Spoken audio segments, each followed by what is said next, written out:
എൻ്റെ പേര് പീറ്റർ പന്തലാനി. കോട്ടയം ജില്ലയിലെ മീനച്ചിൽ താലൂക്കിലെ പനിക്കപ്പാലത്ത് പന്തലാനി നഴ്സറി കഴിഞ്ഞ് 30 വർഷമായി ഞാൻ നടത്തി വരികയാണ്. അവിടെ നിന്നുള്ള മറയൂർ ചന്ദനത്തിൻ്റെ തൈകളാണ് ഇവിടെ നട്ടു വളർത്തിയിരിക്കുന്നത്. ഇത് 6 ഏക്കർ സ്ഥലത്താണ് നട്ടു വളർത്തിയിരിക്കുന്നത്.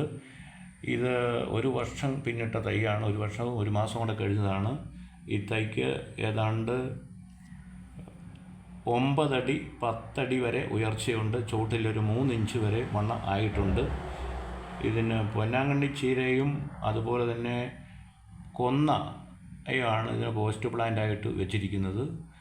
ഇതിൻ്റെ ചുവട്ടിൽ ഇത് നല്ല രീതിയിൽ 10 അടി അകലത്തിലാണ് പ്ലാന്റ് ചെയ്തിരിക്കുന്നത്. നല്ല സന്തോഷം തോന്നുന്നുണ്ട് ഇതിൻ്റെ വളർച്ച എനിക്ക് കണ്ടിട്ട്. ഇത് നല്ലപോലെ വളർന്നിട്ടുണ്ട്. ഇതിൻ്റെ ചുവട്ടിലെ ശകലം മുറിച്ച് മാറ്റേണ്ടതുണ്ട്. ഇത് 6 ഏക്കർ സ്ഥലത്ത് വെച്ചിരിക്കുന്ന ഒരു തോട്ടമാണ്. പാലായിൽ തന്നെ എന്നിൽ നിന്ന് തൈ വാങ്ങിയതാണ്. ഇതിൻ്റെ ചുവടുകളിലെല്ലാം നല്ല വണ്ണം വെച്ചിട്ടുണ്ട്.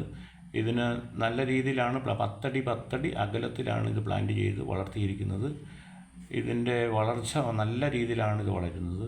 ഇതിൻ്റെ തൈകൾ 1 അടി മുകളിലുള്ള തൈകളാണ് നട്ടു വളർത്തേണ്ടത്. ഇതിൻ്റെ നഴ്സറിയിൽ ഞാൻ കൊടുക്കുന്നത് 100 രൂപയ്ക്കാണ് 1 അടി മുകളിലുള്ള തൈകൾ കൊടുക്കുന്നത്. എങ്കിൽ മാത്രമേ ഇത് നശിക്കാതെ വളരുകയുള്ളൂ.